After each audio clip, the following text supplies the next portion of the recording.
Was born জন্মগ্রহণ করা, had better উপদেশ দেওয়া অর্থে ব্যবহৃত হচ্ছে, have to, has to, had two করতেই হবে বা বাধ্যতামূলক বোঝাচ্ছে, উড রাদার বরং ভালো, অ্যাজ ইফ অ্যাজ দো যেন, আবার লেট অ্যালোন তো দূরের কথা বা অযোগ্য কিছু, হোয়াট ইফ মানে যদি এমন হয় সম্ভাবনা ভয় প্রকাশ পাচ্ছে এখানে।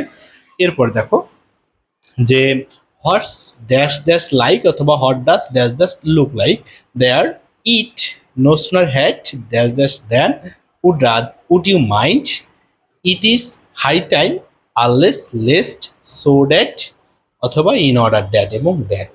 তাহলে এর যে টোটাল 16টি টপিক রয়েছে বা 16টি কিওয়ার্ড রয়েছে, এই 16টি কিওয়ার্ড আমরা এই ভিডিওর মাধ্যমে শিখে নিব, যাতে আমাদের একাডেমিক যে ওয়ার্ড অ্যান্ড ফ্রেজ টপিকটি আছে তা শেষ হয়ে যাবে, কাভার হয়ে যাবে। কেমন? দেখো, প্রথমত বলা হচ্ছে ওয়াসব্রন। তাহলে ওয়াসব্রন মানে জন্মগ্রহণ করা অর্থে ব্যবহৃত হয়। চেনার উপায় হচ্ছে কি, গ্যাপের পরে দেখো, গ্যাপের পরে টাইম প্লেস ইয়ার থাকলে গ্যাপের জায়গায় ওয়াসব্রন ব্যবহার করতে হবে। যেমন Zahir Raihan dash on 19 August 1935 in Feni. তাহলে এই জায়গায় তোমাদের বসাতে হচ্ছে ওয়াসব্রন। তাহলে 1 নাম্বার যে কিওয়ার্ডটি ছিল সেটি হচ্ছে কি, দেখো আমরা বলতে পারি যে গ্যাপের পরে টাইম, গ্যাপের পরে প্লেস এবং গ্যাপের পরে ইয়ার থাকলে গ্যাপের জায়গায় কি বসাবা? দেখো, টাইম মানে সময়, প্লেস মানে জায়গার নাম এবং ইয়ার মানে বছর। তাহলে গ্যাপের জায়গায় তোমাদের বসাতে হবে ওয়াজ বর্ন। ওকে। 2 নাম্বার যে নিয়মটি রয়েছে, তাহলে দেখো এখানে টাইম প্লেস ইয়ার প্রত্যেকটি রয়েছে, সেহেতু গ্যাপের জায়গায় তোমাদের ব্যবহৃত হবে ওয়াজ বর্ন। 2 নাম্বার বলা হচ্ছে হ্যাড বেটার। দেখো, এর পূর্বে তোমাদের পড়তে হবে have to, has to, had two.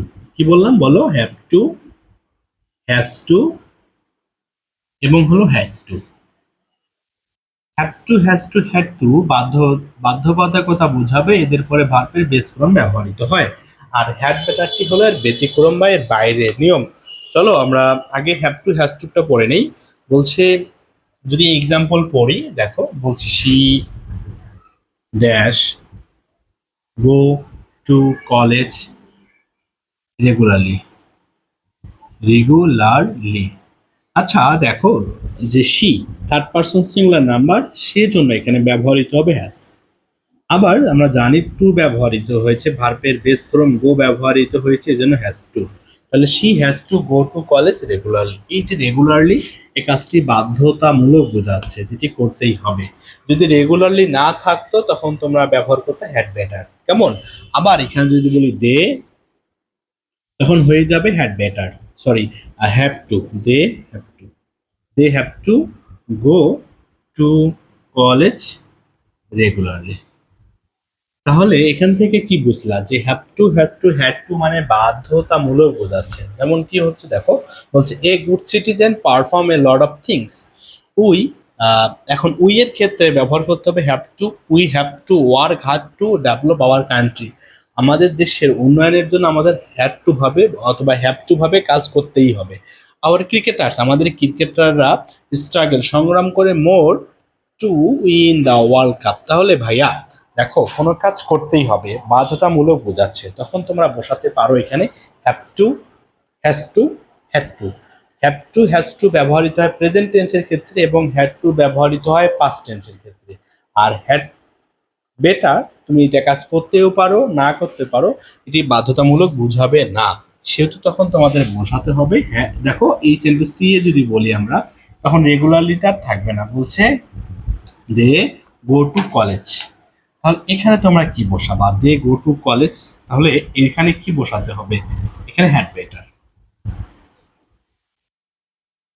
বুঝছি এবার?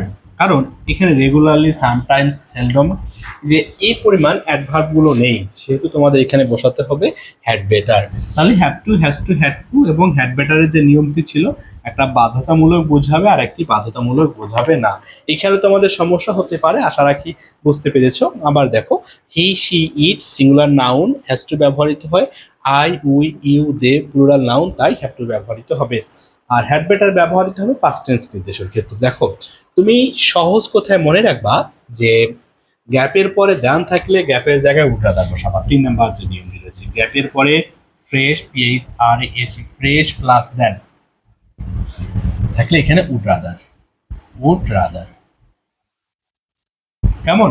তাহলে গ্যাপের পরে দেন থাকলে ফ্রেশ বা কিছু ওয়ার্ড থাকতে পারে, এরপরে দেন থাকলে তুমি গ্যাপের জায়গায় কি বসাবা? Would rather.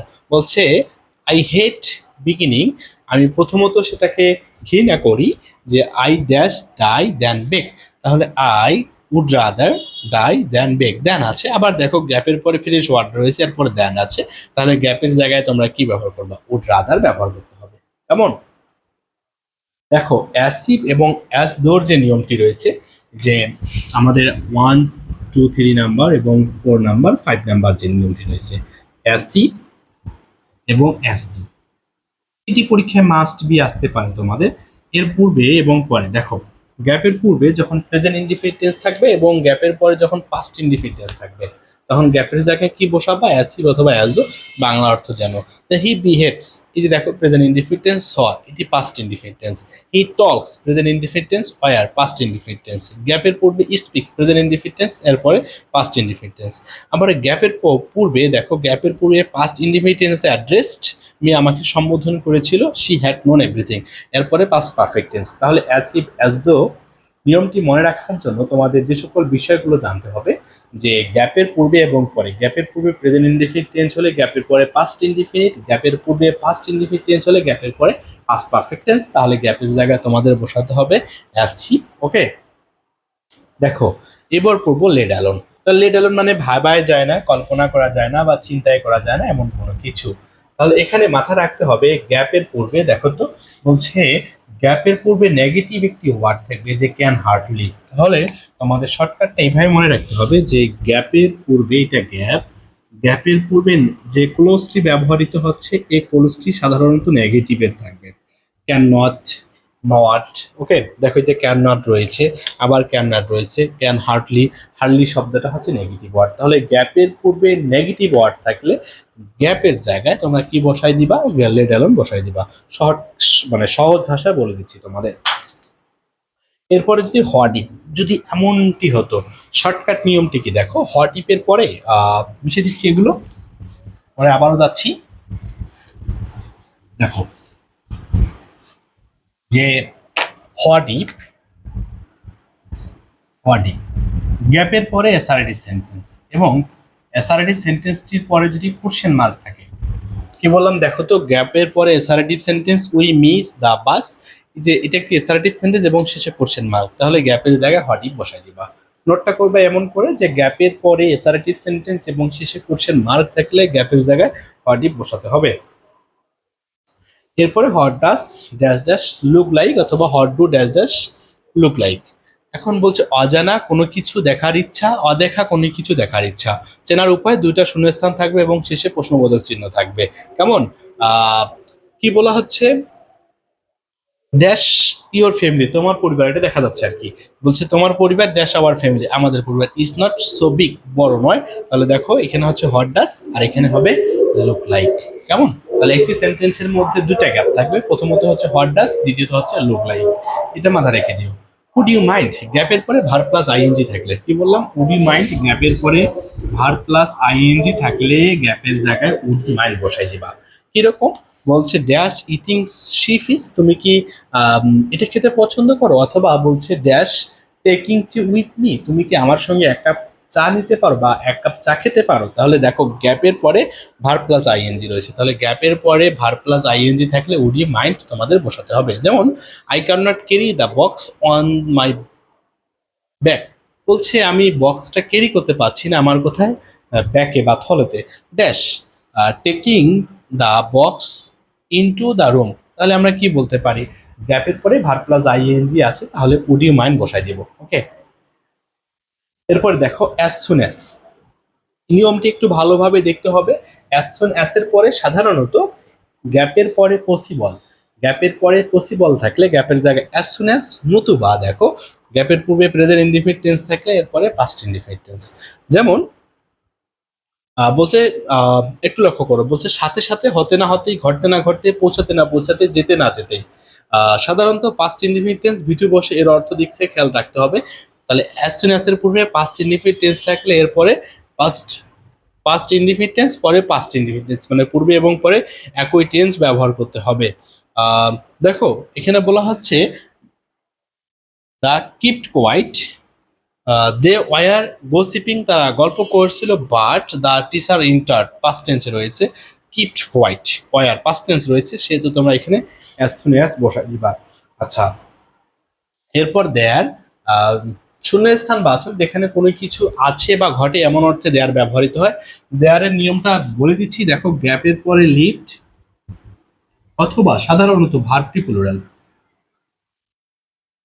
গ্যাপের পরে লিফট বা ভার্বটি প্লুরাল, অথবা ভার্বটি প্লুরাল হলে গ্যাপের জায়গায় কি বসাই দিবে, এই যে দেখো গ্যাপের পরে লিফট। মাঝে মাঝে সময় পরবর্তী সাবজেক্টের উপর ডিপেন্ড করে দেয়ার এবং ইট বসানো হয়। তোমরা প্রথমত মনে রাখবা যে ইট এবং দেয়ার, এদেরকে বলা হচ্ছে ইন্ট্রোডাক্টরি ইট এবং ইন্ট্রোডাক্টরি দেয়ার। এরা সাবজেক্টকে ভেরি করে, এরা কখনো সেন্টেন্সের সাবজেক্ট হিসেবে ব্যবহৃত হতে পারে না দেয়ারটি, এদেরকে কল্পনাসূচক সাবজেক্ট হিসেবে ধরা হয়ে থাকে। তাহলে শর্টকাট নিয়মটা বলে দিলাম যে গ্যাপের পরে লিফট এবং গ্যাপের পরে ভার্বটি প্লুরাল থাকলে গ্যাপের জায়গায় কি বসাই দিবা, দেয়ার বসাই দিবা। অথবা দেখো গ্যাপের পরে ভার্বটি সিঙ্গুলার অথবা সিমস অথবা অ্যাপিয়ার্স, তাহলে গ্যাপের জায়গায় তোমাদের কি বসাতে হবে, তাহলে ইট বসাতে হবে। কেমন, গ্যাপের জায়গায় ইট বসাতে হবে। যেমন ইট ইজ ভার্বটি singular, it is very hot today, আজকে খুবই গরম, Rome was not built a day I took.